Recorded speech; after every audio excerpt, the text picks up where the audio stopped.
ছাদ বাগানের সজনা গাছ প্রচুর পরিমাণে ফুল হয়েছে।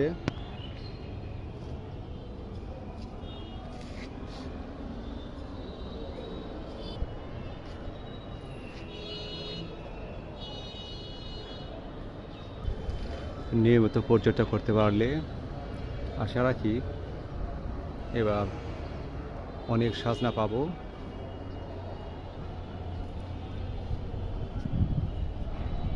আপনারা দেখতে পাচ্ছেন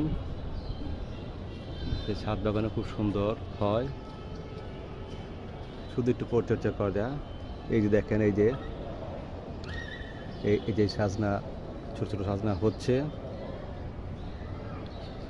মৌমাছি, অন্যান্য ছোট ছোট মাছিগুলো মধু সংগ্রহ করছে।